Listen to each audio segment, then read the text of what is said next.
Good morning, members of my community.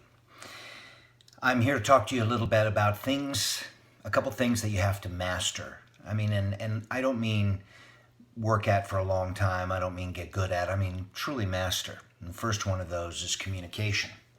In communication, you express the benefits of what you offer to your community. In communication, you express the value, you express the accomplishments, and you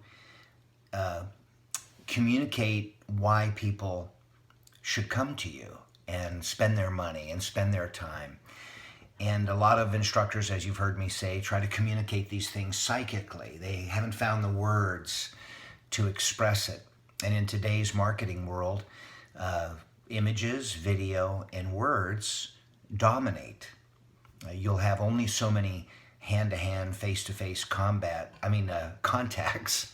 and we rely on words and images and words that describe images and video to put us in a place where people can find us for the things that we offer. But if you don't tell them what you offer, if you don't describe it, and you don't put out enough quantity of that to actually get you in a place where you can be found, you're going to struggle. And so this is for people especially who aren't getting the raw material they need, the leads, the inquiries. And so there are four ways you communicate. There's the spoken word. That's when you talk to people. I guess we could include podcasts under that, but I don't think most people find us through podcasts. The written word, and these are words that the internet can crawl and list you. It's like spending money on an ad. If you spend just a little money on an ad, it doesn't give you much placement and much frequency. If you spend a lot of money, you're going to be in a prime place, and it's going to be there enough for people to maybe find you. The same thing goes with words. If you write just a few words, it's like spending a few dollars. If you write a lot of words, you're investing more in that idea. There's images and modified images, and then there's video. And those are the only four ways you really meet people in your community. So there are two aspects of that too. There's quantity and quality. The quantity of your marketing, the quantity of your writing you use to write articles in your blog or on your website, which is basically the same thing.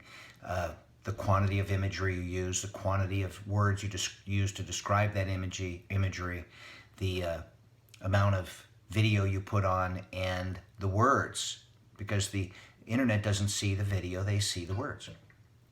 So the second part of that is quality. You can't just write the same thing over and over again and expect to be given preferential treatment over people who are putting really substantive, high-quality content. So we want to have both quantity of material and constantly improve the quality. And every time you improve the quality of your communication, you as a teacher and your team, if you're involving them, become better communicators. You become more succinct. You become more impressive and powerful, but not without practice. Although some of you might be born communicators, most of us learn it through practice. So my job is to get you to a place where you just do it every day. You eat every day, you sleep every day, you eliminate waste every day. Many of you train every day. The more you can break down your marketing into daily activities, high quality daily activities, not all day long, but for a short period, but good work, put in the right places, you stand a chance of receiving more inquiries because you're saying and showing things that people find value in. And you're not selling your lessons exclusively on pricing, although you may occasionally use pricing as an incentive. You want to tell people about needs and benefits. What are their needs, and can you fulfill them, and what are the benefits of your training? I don't want you to be good at this. This has to be like something that you just do without hardly thinking about it. It becomes such a part of your practice. And if you can start to increase the number of inquiries you get through your active marketing, which you do every day, every working day of the year, you will deal with other issues, but it won't be in getting people interested. So you have to look at your writing and your imagery and your video and say, how articulate are you? How deeply have you looked at the words you use? And how descriptive have you become for all the nuances of martial arts training as you know it.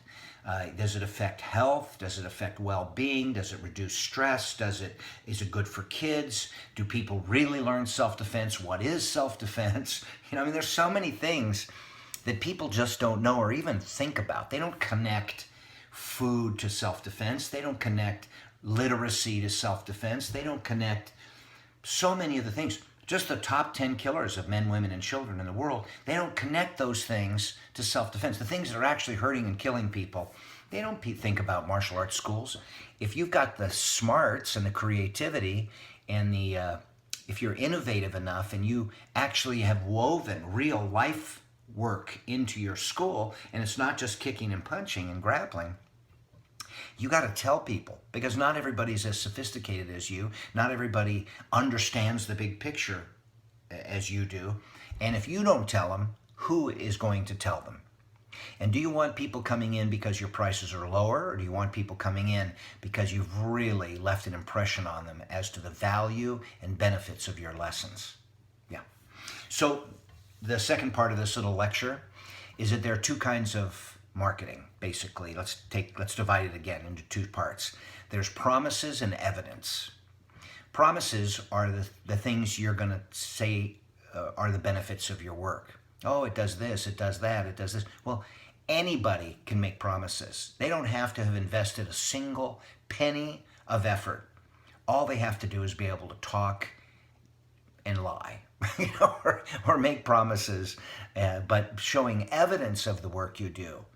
Really saying, well, what do I do? What do I really stand for and represent? And then finding actual stories that represent that are true stories that represent not a promise, but the actual delivery of benefits. That's huge. It's a whole different mindset, and it's a whole different weight of proof. And so I want you to master the art of looking for, finding, and documenting evidence.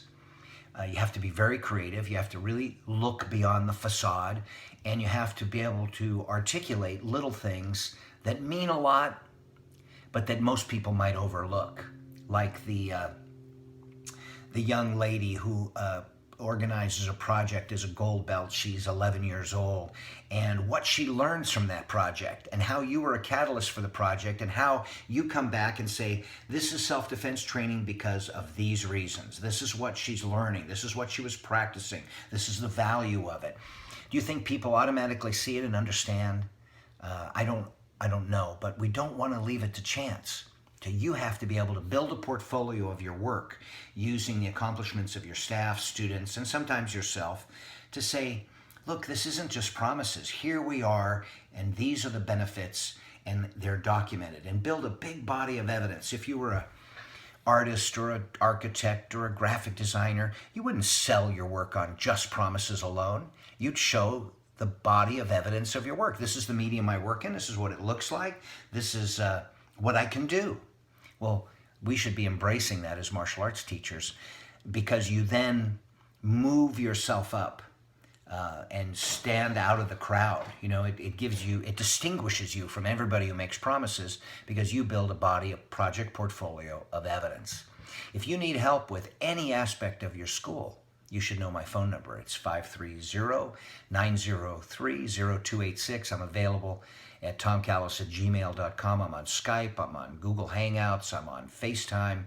Reach out to me, and do it before you're up to here so that you can act out of inspiration instead of desperation. Talk to you soon.